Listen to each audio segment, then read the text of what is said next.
Angel, we are now live, streaming on YouTube, Facebook, and our Facebook group. We're going to be obviously putting this onto our podcast, Startup Chats. Absolutely. Thank you so much for joining me. I'm stoked that you're here.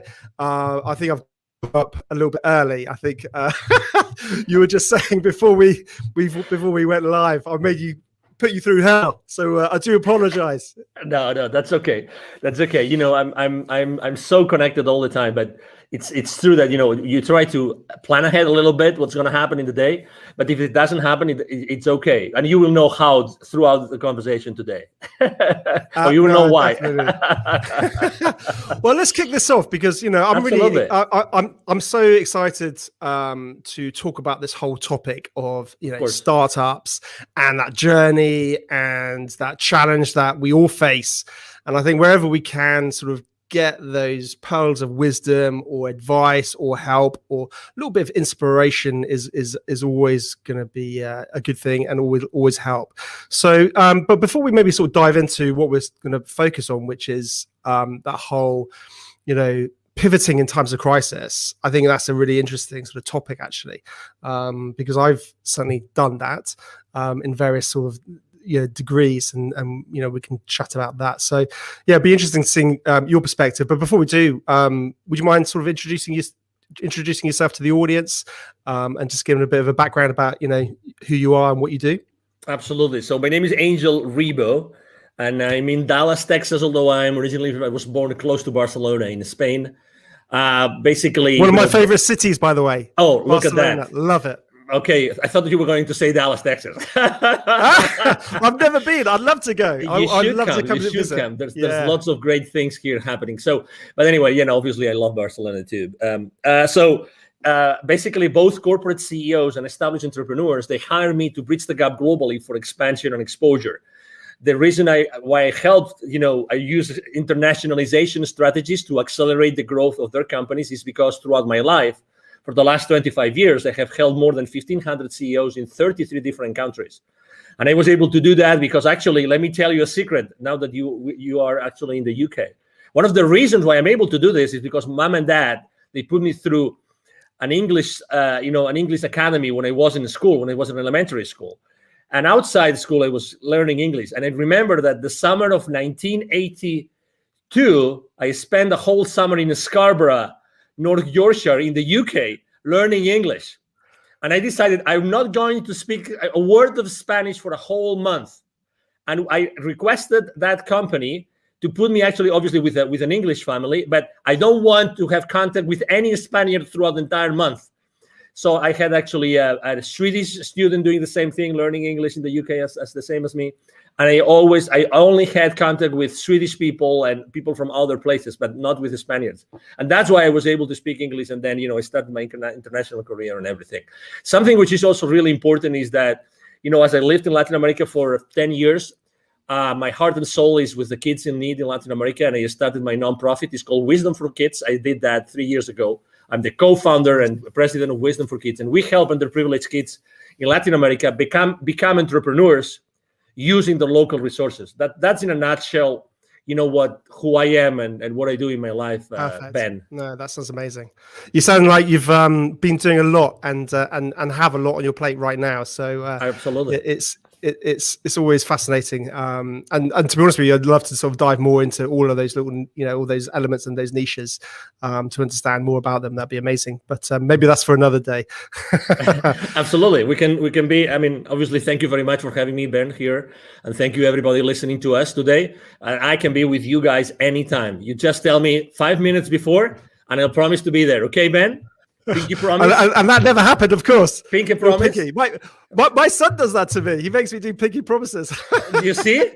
Of course, I told you just 5 minutes, as opposed to the 1 minute today. It's 5 minutes. I mean, this is like 5 times more time ahead. It's wonderful. You'll have to return the favor for me. You'll have to do the same for me one day. No. Of course, obviously, I'm giving Ben a hard time just because he's this kind of guy that he takes you know, jokes and being hard on him as lightly as I do. So it's a pleasure to be with someone in life that doesn't take everything judgmentally, which we unfortunately tend to do. And you know, that's actually one of the challenges of the startup entrepreneurs as well. Yeah, it's very true, isn't it? You've got to be so adaptable and level-headed, quite cool and calm under pressure, and not getting too hyped or too upset either way, because it's a journey. It's not a sprint, isn't it? So you've got to keep an eye on that bigger picture. So Absolutely. And keep moving forward. That's the key. Keep moving forward. So let's dive into the whole sort of topic of pivoting. As we know, sometimes, a startup and an established business has to pivot. I mean, we've seen a lot of established businesses have to pivot in this time of, the COVID-19 and all the rest of it, particularly when, a business stream suddenly was closed off. A lot of brands had to sort of pivot towards more direct consumer sales rather than B2B sales. But certainly within that pre-launch phase and starting a startup, that can happen too. I know it's actually happened to us recently with one of our product launches. And without going into that, but I think it's a challenge that we face at various levels. And I guess thinking within that pre-launch phase, one of my thinkings is it sometimes best to pivot before you launch, if it's abundantly clear that you should, or sometimes is it better just to launch, test the market, and then pivot? That's a great question. And actually, you probably remember that probably it was like already 10 years ago that this guy invented this business canvas that you actually, it was a collaborative work developed here in the north of the country, in the US, by someone in the MIT, I think it was. The reason why I'm mentioning this is because we tend to forget that the buck, right, the dollar, the money starts with sales. And we are so hard on ourselves, going back to what I was saying about being judgmental, we are so hard on ourselves that we try to do everything else look perfect before we even talk to potential clients. Obviously, everybody in the startup world talks about the minimum viable product or minimum viable service, all these kind of things. But in reality, the only thing, let's say you and I, we have an idea today, and it's an amazing idea, which could be actually easy for us to have a great idea today. And we say, we're going to launch it. You know what we need to launch it? Okay, we commit that between now and 24 hours, you talk to 5 potential clients in the UK, you talk to 5 potential clients in Texas. We have 10, let's say only 50% of them show up. We already have market feedback. So I think I'm responding to your question. I'm a big proponent of, if you eventually have to launch something into the market, why don't you start talking to the market? And it doesn't have to be perfect. You have friends, you have former colleagues, you have relatives, you have neighbors, you name it. You go to a store, you go to a coffee shop, you talk to the guy which is serving you, the bartender. You can even ask that person for their feedback about what you want to launch. So to your question, my main business mantra is take imperfect action now. That's me. That's my clients. Take imperfect action now. So definitely, I would reach out to the market first, and then I would start strategizing about what's the best way I can launch or pre-launch my product or my service or my company or my venture. But definitely, I mean, I have seen so many people wasting so many hours, so many days, so many months perfecting something before even talking to someone in the market to see if that would fly or not. So that's definitely my response to that. No, it's very true. I think within a good pre-launch phase, speaking to the audience is absolutely critical, because like you said, too much time can be wasted on tech development, and your whole bubble of one, an opinion of one is always dangerous, as they say. So I think there's no doubt. But it's interesting, as talking about the pivoting challenges. We faced a technical challenge, for example, and I was thinking about, I wonder if you could sort of categorize those problems, whether they're it's the challenge of or the wanting to pivot because of technical challenges, and you realize that initial angle is closed off to you.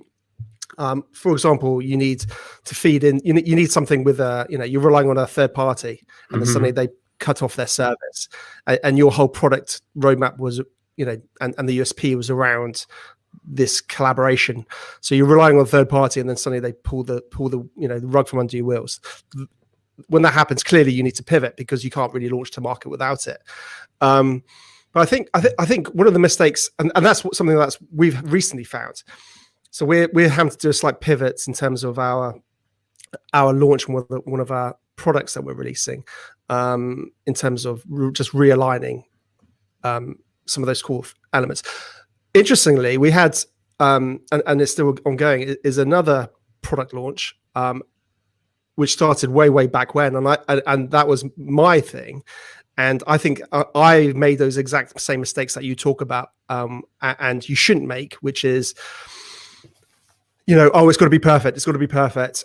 Just one more thing. Can we just do this feature? And then suddenly it becomes like a monster. And I think that has been a huge frustration for me, certainly, is not getting something out of the door.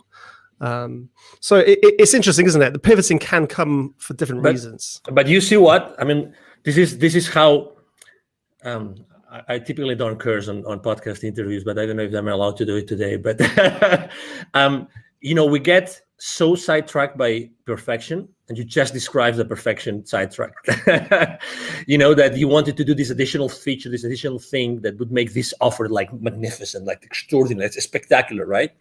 But suddenly you get so into the trenches of that thing, But in reality, guess what? And I've seen that last year. I saw that with many technologies and many providers saying, we're not sure if we're going to be around for a long time. But guess what? The difference between the technologies that I kept on working with or the others that don't, because maybe they were scaling down, downsizing, whatever, is the attitude of the customer service people, the support people. So even if their product wasn't perfect, I stuck with them because their customer service, the attitude of the support team was flawless. They were really genuine human beings that were there to serve me. When someone is really acting from within, being really present and saying, hey, this is what we have. This is what we got. We know that you are going through challenges. We are also going through challenges. I'm going to spend probably, it's going to take for me 3-4 times longer to respond to your ticket, but I'm still going to be here, and I apologize ahead of time. So setting up expectations, Ben, is so important. It's so important. I'd rather work with someone who has a not so, let's say, mature technology, or not such a comprehensive technology or service, but their relationship with me is so human, is so empathetic, because I really value that, and I'm going to connect with that person much more in depth. It's so interesting, isn't it? Because ultimately we start talking about the whole branding element of a business, of a startup, of an entity. What are the core values of that business? How does it want to interact and engage with its customers and clients on board? And I think we then start sort of diving into that world of the community, building a community, and whether that's, I guess, having a really good call center or team that respond to tickets and problems, or even I've seen really interesting communities built up on like Facebook groups where startups are really engaged with their communities. And I think having that authenticity and that dialogue, that's the key, isn't it? Like you touched on, it's that dialogue to say, hey, Angel, we're working on it. This is our tech roadmap. This is what we're working on. We're struggling. We're trying to get things off the ground. We're bootstrapping it, or whatever it is. And then you can feel, more of a passion towards that brand and company, and see the face behind it. Yeah. And on its own, actually, if we think about it, that's such a strong, powerful part of planning in any pre-launch phase, but also post-launch, because obviously that's when you've got to deliver effectively. And follow through, and that's always challenging. Absolutely. I can give you even another example. Last year, there's this technology that they love to use. My team is an expert on using that. It's called Zapier, which allows you to automatize so many different systems. Zapier takes webhooks from here and there and blah blah blah, integrates so many. So I use a specific dashboard with my clients, and guess what? This guy said they're not cheap, but this guy said, we're going to give you 3 to 6 months for free, just because we know you're suffering. And their support system is great. Okay, so they gave me 6 months for free subscription last year, just for the sake of it. Just for the sake of it, because I was a small business owner, I qualify, blah, blah, blah. Just 3-4 months ago, a competitor came up to the market at a fraction of their price. And they offer you so many more actions per month, which is the currency that Zapier uses. So like a fraction of the price and offering you much more for that fraction of the price. But guess what? I'm not going to change from Zapier. I'm just giving you an example, right? I'm not going to change because they stood behind me, with me all the way. They provided me extraordinary service. They even said, we know cash flow is an issue for you. We're going to support you. So, oh my God, do you think that they will ever leave Zapier as a technology provider for my team and myself? Of course not. The branding, they have, my concept about these guys, what they're going to do for me whenever my business grows more and more and more, and I need them more and more and more, they will be there for me all the way. It's amazing. Exactly. It's about the brand. It's amazing. Do you agree? 100%. And it's interesting, isn't it? Because I guess if you've got that strong narrative, that strong brand, that's good, that story that people buy into, if you do have to pivot, then it's much easier to bring them with you, because I guess you can again have that honesty and say, hey, listen, we're having to realign our business model. We're having to do this. Come with us. And when that pivoting moment does come, I'm guessing that's a lot easier. Yeah, it is because again, you trust them. You have already developed that relationship. It's all about expectations, Ben. I mean, really setting up the right expectations is so important at all levels. We tend to, there's a concept I use both when I coach personally the CEOs and when I work with in business, when I'm doing business consulting, which is a secret contract. And think about it. This concept of secret contract is just brilliant. With every single person that you have a relationship with, Ben, and everybody listening to us, with every person that you have a relationship, there's a lot of things that you've never shared with that person, but you expect from them. You've never spoken about those things, but you expect from these people a certain things. And the other way around. You've never talked about that with them, or they never talked about that with you, but they expect things from you. And that even happens with your business, with your family, with your partner, with your life partner, with your kids, with your father, mother, with your siblings. There's always those things that you expect from them, but you've probably never asked them or talked with them about them. That's why setting expectations is so important in the journey of an entrepreneur, of a startup CEO. Setting the right expectations with everybody, with all your stakeholders, is so important. And just with that, you are building, just with that very simple thing of setting the right expectations, you're starting to build a very strong brand. You will never be in denial. You will never sweep things under the rug, ever. You will always be there because you are very clear on the expectations. That's so important. And it's so easy to do. But in reality, we don't do it. No, it's interesting, and I think you hit the nail on the head, because it also is very similar to just old ways of doing business well. We're talking about digital businesses, online businesses, and all the rest, but it's about doing business well, and it's always been the case. Whenever you're dealing with a client, setting expectations, whether it's timeframes or what you can achieve by when, and being realistic with that rather than over promising. If you can set a realistic expectations and actually over deliver and things like that, it's just simple things, isn't it? But I think what we need to what we need to start thinking about, I guess, as startup founders and all the rest of it, is how we set those expectations in a digital format to the masses, if that makes sense. How do we communicate that? And that might be simple as just, I guess, creating a Facebook group about your business and start talking about it, and then setting those expectations. It's interesting, actually. I've started to sort of observe the technology side of. By the way, I don't want this to get into some crypto sort of video here, because there's plenty of those out there. But it's interesting the technologies behind it, and some of those guys who are leading those technologies.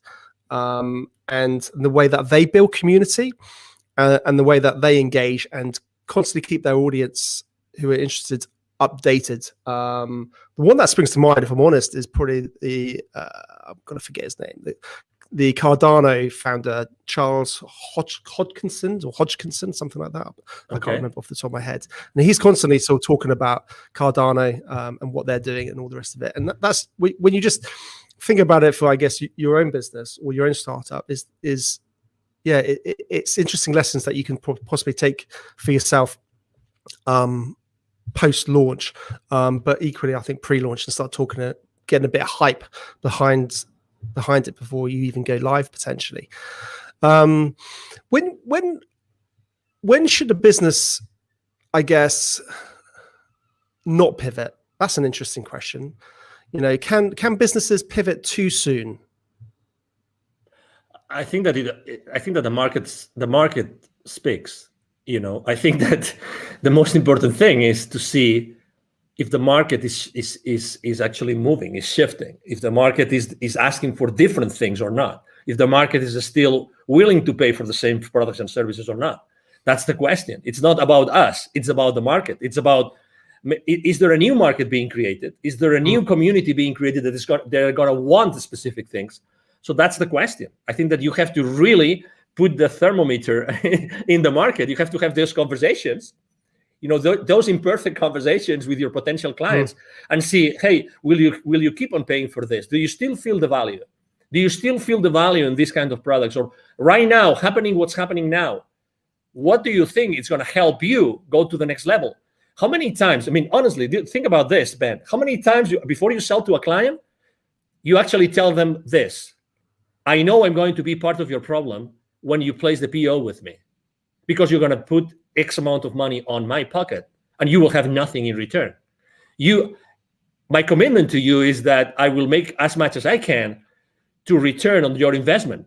But how many times you have told that your clients, I care so much, I know that I'm going to be your problem right now when you place the purchase order, right? And I also care, I really care about how you are going to recover that investment. These conversations are very uncommon and kind of conventional, because they are uncomfortable, because we think, oh, maybe someone doesn't place the PO, right? It's very similar to, as entrepreneurs, when we start niching, and we start thinking of what's the right way to position, what's the what's that sentence, that pitch sentence, that statement that we use when we're trying to craft it, that we're always between this 30,000 level feed, copywriting, or onto the ground level copywriting, right? We're always trying to bring as many people as possible to our world so they can buy, or we niche down so much so that we really speak clearly to someone who are really the people that we want to serve, right? We also move in that space. You see, it's the exact same thing. Obviously, I think we have to be extremely precise, because we really want to serve someone, and we want to serve this someone really, really well, right? So to your question, again, definitely there's a moment where you have to decide if it's the right moment to pivot, or if to pivot or not. But again, it's all about who you are serving. Let me tell you an example. What could you say has happened last year with 7.5 billion people? If there is one factor that had all 7.5 billion at some point, it's fear. Okay. I'm not talking about politics. Okay. I'm just saying what it is. There's never been more fear in the planet like last year. Okay. And maybe it continues this year for whatever reason. Okay. I have been building bridges. You are a public figure. I'm a public figure. We're here to build bridges. We're not here to fracture the society. We're here to actually help everybody come together, get together, and make this world a better place. That's why you're doing what you're doing. 100%. That's what I'm doing. Exactly. Right. So, but still, if there's fear, think how you can help everybody. If you know that everybody's going to be in fear, why don't you talk to your market and you double check that that's the reality, and double check if that fear is going to move the needle for what they need. They may need some additional personal support. They might need, support for specific areas in their business. Right? Is that fear going to affect the existing clients or not? Is it going to affect will you have to deliver your product or your service in a different way? Again, it's all about the market. It's all about the people, how they feel. It's all about human beings. It's all about human beings, how they feel inside. They're going to make the purchase decision. The buyer, decision has it changed? Are there different criteria? The purchasing criteria of our clients, has it changed? The decision process, has it changed? It's all these kind of things that you have to think about before you decide to pivot or not. Yeah, no, definitely. I mean, that's an interesting point. Has it changed? I mean, ultimately, their buying decision might not have changed, but the way that they buy it may have changed. They might not be able to go into the shop like they used to. So how can you deliver that product or service in a format that they can still access, because they may well still want it? We've seen that, haven't we, with gyms? Gyms have got, people can't go to physical gyms in the UK. I'm not sure what it's like in America, but so people are having to think about, how can I deliver that course online effectively, because those people still want that. And you're 100% right. And I think this goes from pre-launch and carries on continuously forever, is knowing your audience. You touched on that, and listening to your audience. But it's really easy to say that. Well, people think, oh, my audience is everybody. And I think it's so important. And you touched on it. You got to really drill down on who you want to help. And know that market inside out, and that can change. But absolutely. I think have a focus where it is right now. Going back to the is there a right time to pivot? It's interesting because I completely agree with everything you're saying, but part of me also wonders whether you can be too soon. You can be an innovator, and you could be creating something that the market's never seen. So people don't necessarily sometimes know that what you have is going to help them. And that's an interesting challenge. We're seeing a lot of this actually in various sort of technologies. Things are coming out all the time. But you might not get that initial traction. I agree. But it all comes down to, as you know, people buy from you what they want, but you know what they need, right? I mean, you define a transformation path, right? You define the transformation path. You talk to them with your pitch. You talk to them to find them where they are, and then you describe a transformation path, and you are selling them the transformation and the final destination of that transformation, right? You got to tell a good story, haven't you? Yeah, exactly. But again, I think that we make a decision as entrepreneurs. We make a decision every single day of what we talk about and who we talk about.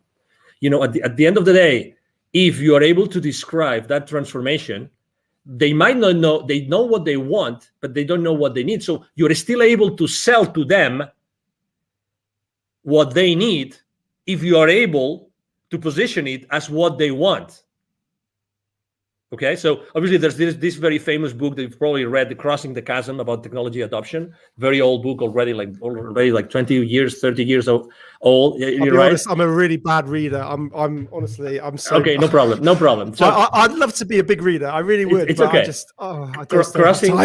It's okay. Crossing the chasm. So it basically states, when a technology is ready to go to the majority, to not only to the early adopters, so to the majority, right? So it talks about that. So yeah, exactly. So regardless, probably in the beginning, your price point will be at a level that it still justifies the profitability that you need in the company.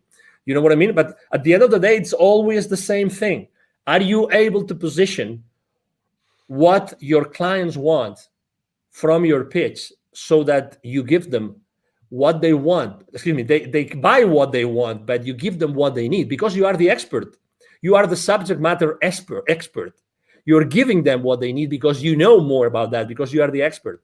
And obviously expertise is one of the most important things when you're pivoting, right? I mean, are there areas of expertise that you probably have not pitched enough to your audience? That's an area of, as you know, of innovation and being ahead of the curve and being creative and all these kind of things, and I think that also as entrepreneurs, when we are in startups, I think that we all the time we see new things. We're ahead of the curve. I mean, we really see those innovations because when we push so hard and we do so many things for so hard because our life goes on it, right? So eventually we discover many other things and new ideas and new horizons open up for us. And and it is what it is, and so I mean, if you are an awakening enough entrepreneur, there's consistently reasons and ways for you to be innovative and to start trying those innovations into the market. No, definitely. I think like any good entrepreneur, they're constantly looking at the world in a different way. I call it my invisible radar. It's this. If anyone's watching the video, you'll be able to see what I'm doing. But if you listen to the podcast, you won't. But basically, it's like up there constantly, and it's just going, and then it's all hones on something, and then suddenly it's like, oh wow, this is like, and your brain starts going 100 miles an hour, and then your wife tells you to calm down and stop being silly and get focused on what you're doing. Exactly, because it's always challenging, isn't it? It's getting pulled too far in too many different directions. Absolutely. Interesting. Talking about, again, getting back to the pivoting. I think when somebody needs to pivot, having a good personal brand makes it a lot easier to pivot. And I think sometimes lots of business owners don't really focus on their personal brands. What's your sort of thoughts around that?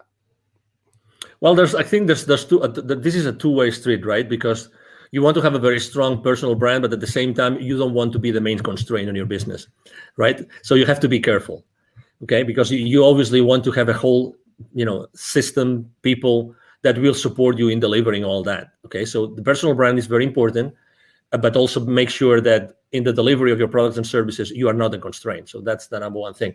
Do I believe in like having a very strong personal brand? Absolutely. And it's much easier to build than what people think. I'm blessed enough to have been invited to your podcast, Ben, today, and I have probably 3 or 4 more today. I'm there's a lot of people reaching out to me, and I'm really extremely blessed that happens. But it's relatively easy just to give. I mean, I'm giving just some nuggets that people might like or might not, but it's being present. It's spending 30 minutes, 45 minutes, 1 hour, adding value to someone's audience, and by doing this, you are actually building my brand. I'm building my brand right now, thanks to you. I'm grateful to you and to your audience. And again, people think that branding is this big, massive monster that we've never seen their face, right? But it's so difficult, and only large corporations can actually build your brands. Not at all. Just answering an email on the chat on LinkedIn, you're building your brand. Let me give you another example. 100%. When I say happy birthday to someone on LinkedIn, I do it in a different way. I tell you, people remember me because of the way I give them the happy birthday. And it's so simple. And the same thing when they change positions in their companies. I do it in a different way. Guess what? You don't need anything. If you're starting small and then you want to scale up in the future, guess what? You can start doing this right now.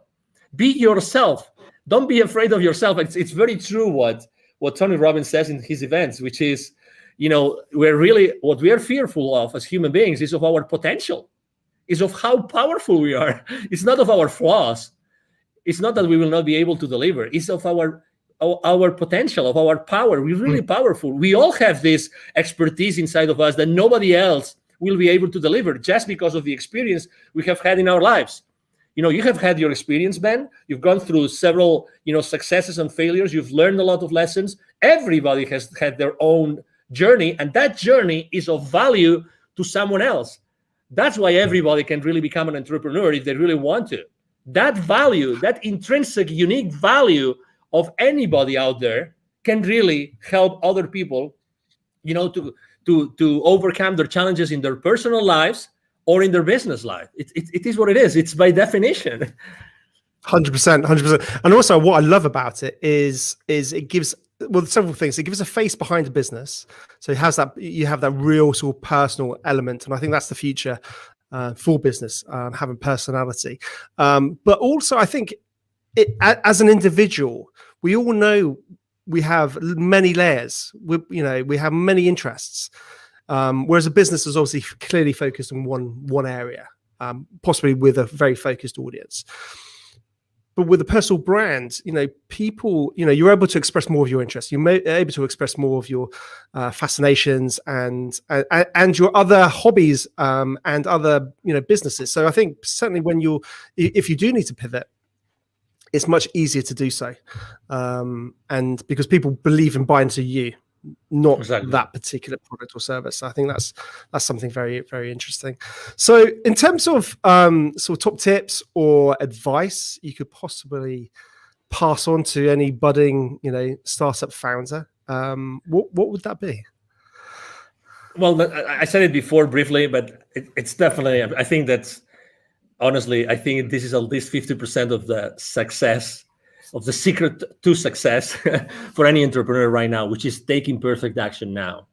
Take imperfect action now. Expose yourself. Whatever you want to do, start doing it right now, immediately. Start talking to potential clients, to potential partners, to potential collaborators, to potential allies, immediately. Take imperfect action now. Don't wait. There's never going to be a perfect time for you to become an entrepreneur. Never. So why don't you start doing it now? You don't really need much. Honestly, you don't really need much. Really. I mean, what did they say? Yesterday's the worst day, today's the best day, or something like that. I probably got that completely wrong. No, yesterday was the best day. Today, I can't remember. I'm just probably making something up. No, that's okay. But it's a matter of, hey, take imperfect action now.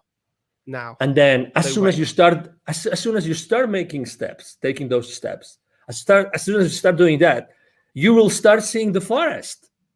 You will start seeing this works, this doesn't work, this could work, this couldn't. You start seeing the rest of it. But you have to start making those steps. You know what I mean? So definitely. Exactly. So be humble enough to do that. Definitely. And just out of interest, on a side note, Angel, what's the sort of whole startup scene like in Dallas, and in your hometown? What's business like there? Well, I have to say, first of all, it has changed and improved a lot. Dallas used not to be the startup hub that it is today. I've been very involved with the startup community here. Actually, last year, it's so funny. Last year, I gave 2 different webinars to the startup community here, and the title of both webinars were Pivoting in Times of Crisis. both of them. So there's a very strong community for startups here, very strong. That particular accelerator I gave the webinars to, it's called The Deck, but there's many accelerators. The mayor of Dallas himself, he has said many times on the stage, he wants to become a very stronghold, important stronghold of the startup community in the country. And there's a lot of, angel investors community and family offices. And this, it's really a great place to be an entrepreneur and to start up your business. I'm very involved with the Startup Week here and with the Startup Weekends. I've been the jury for a few Startup Weekends as well. So, it's a great place to be, definitely. I would encourage anybody that would like to maybe try and come to the US. This is a great place to be. Fantastic. And am I right in thinking a lot of people are moving out from California and Silicon Valley to Dallas? Totally. Is that right? Yeah, it's true. Actually, large corporations, even before the pandemic started large corporations from California started to relocate here. And right now it's massive. It's massive, the amount of people that are moving from California and many other states to Dallas, to Texas, North Texas, because Dallas is strategically positioned. You don't think about it, but Texas is a huge state. We will never run out of space. That's the beauty. We will never run out of space. And we don't have a state income tax, which is great. And also, the property prices are pretty reasonable. So yeah, it's a great place to be. Ben, you should start making your luggage here. Come on. Well, I've got a wife and 2 kids to sort of bring in tow. So great school systems here. Great school system. Oh, fantastic. Well, absolutely. You know what? We can have this conversation aside, Ben. Well, it'd be great one day, definitely. I think in my dream one day, I really want to make sure I get to meet, like you in the real world, and all my guests, because I think it's it's very easy for us to just do it virtually, and that's fantastic. But I think if we can actually try and do that, like down the pub and have a beer, that's where relationships can get built and go further. And I think digital and what we can do now is amazing. But I think if we can get that, carry on with that social element into the real world, I think it gets even more powerful. Yeah, no, definitely. So one day I will get over to Texas and come and say hello. So no doubt, I'd love to come and say hello. Awesome. Please do. Brilliant. Well, Angel, listen, thank you so much for joining me. It's been a real pleasure. Fascinating to chat about pivoting and some of the challenges and all the rest of it. And you take care and have a great day. And you too. Thank you very much. And if I may, just to tell people how they can find me. Absolutely. Okay, so again, my name is Angel Ribo. Last name is R-I-B as in boy O. R-I-B as in boy O. B as in boy O. The easiest way to reach out to me is to send me an email to Angel as in heaven, angel@angelribo.com. Okay. Thank you very much. Really, Ben, it's been a pleasure to be here. And thank you everybody that has been listening and watching to us today. 100%. I'll put all your links in all the show notes and all the rest. How kind of you. Thank you.